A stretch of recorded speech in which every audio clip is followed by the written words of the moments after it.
Hola, soy Mariana Rodríguez, investigadora asistente en el proyecto de investigación sobre Emilio Adolfo Westphalen y César Moro. Trabajo en el área de investigación de la Casa de la Literatura Peruana y en este video les explicaré cómo se hizo la revisión del guión curatorial para la propuesta del ciclo temático Moro-Westphalen entre redes y revistas. Al igual que en el caso anterior, del primer ciclo, La Lima de Moro, se hizo una revisión del guión curatorial propuesto para la exhibición No es válida esta sombra, Moro-Westphalen, desde donde se diseñó el ciclo de exploraciones virtuales por el contexto de la pandemia y el confinamiento. El segundo de estos ciclos, de seis, digamos, se denominó Moro-Westphalen entre redes y revistas y de igual manera se articuló en base a tres actividades: un taller, una videorecomendación y un podcast. Los sentidos de este ciclo temático parten de las dos primeras secciones del guión curatorial, en donde se aborda tanto el contexto como el tema del impulso creativo. En ese sentido, se hace énfasis en los círculos y redes de conexiones que ambos escritores establecen como medios para gestionar sus proyectos editoriales.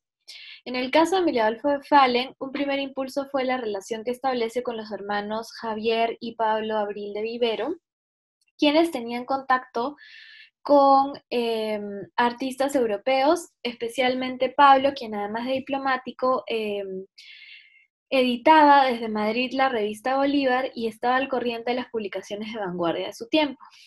Es a través de su amistad que Westphalen, desde el Perú, también puede darse una idea de lo que ocurría en Europa e idear sus propios proyectos.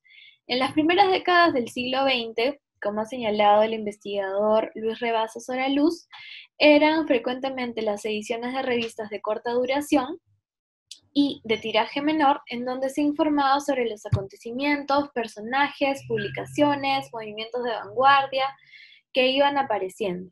Estas publicaciones de tipo actual, enérgicas, ¿no? Y que recuperaban también ese sentido tan vital de las vanguardias, son las publicaciones a las que Westphalen se acerca, ¿no?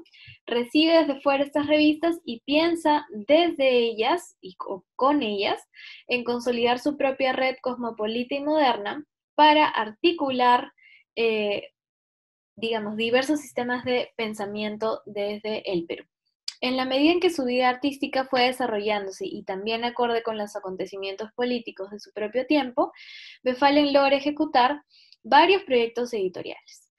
El primero de ellos, y uno de los más polémicos, es la respuesta que ambos, César Moro y Westphalen, emiten a Vicente Huidobro a raíz de su crítica a la exposición que organizan en el año 1935. Asimismo surge El uso de la palabra, una revista cuyo único número es publicado en diciembre de 1939 y fue editada con César Moro también, y da cuenta de este impulso creador que reúne además diversas otras voces de expresión crítica del medio peruano.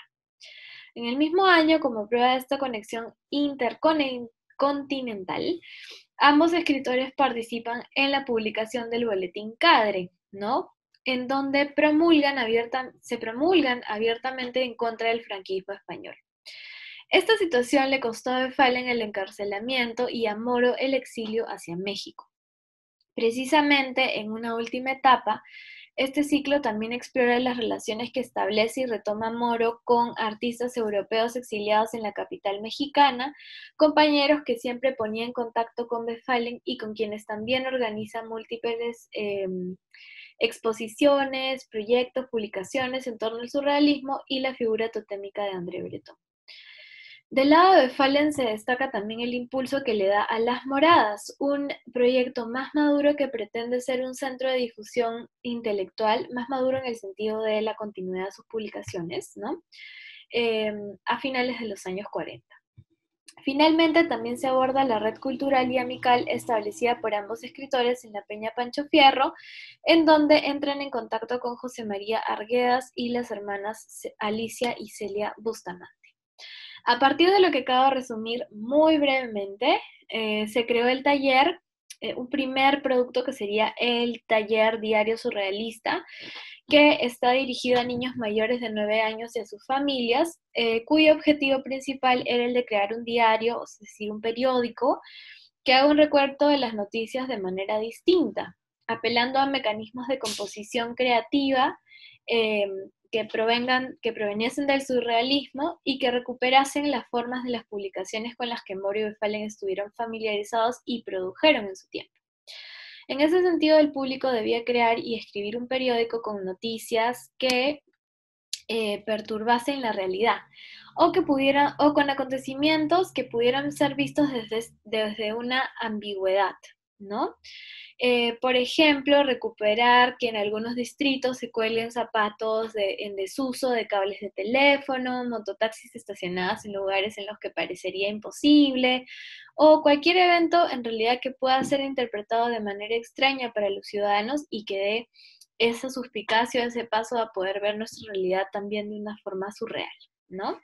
El taller empleaba materiales caseros y alentaba al público a utilizar su creatividad lingüística, literaria y artística en general, en la medida en que tenían que pensar en la tipografía, en un título adecuado para este periódico, y bueno, y hacer un poco de ejercicio de composición con respecto a las imágenes. Podemos ver un poco de podemos ver en realidad este video desde las redes sociales de Casa de la Literatura Peruana, ¿no? Este taller fue de hecho dirigido por una mediadora de la CASLIT. En la primera parte se da el influjo, ¿no?, sobre el input de las pinturas surrealistas, desde donde podemos también abordar nuestra realidad, y posteriormente se hace una revisión también de los medios de comunicación que dan recuento de esa misma realidad.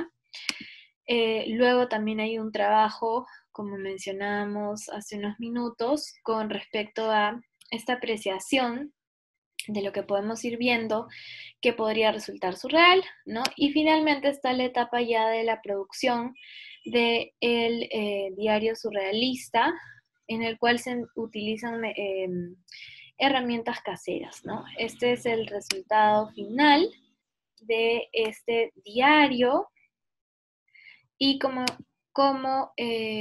decía hace unos momentos, la idea era crear algunas noticias que pudieran leerse, ¿no? En este caso, se consideró poner una noticia en donde tenedores, cucharas, los utensilios de comida entraran en huelga, y en ese sentido ya la gente no los utilizara más, ¿no?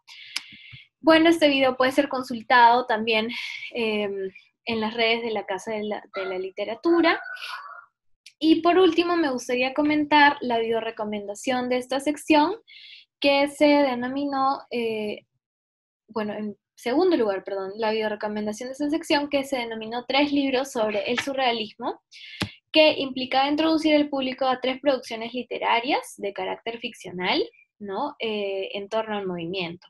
Para este caso se invitó al poeta e investigador literario Paul Guillén, y él escogió 3 de estos libros, 2 de autores europeos y una antología sobre la poesía de César Moro, respectivamente.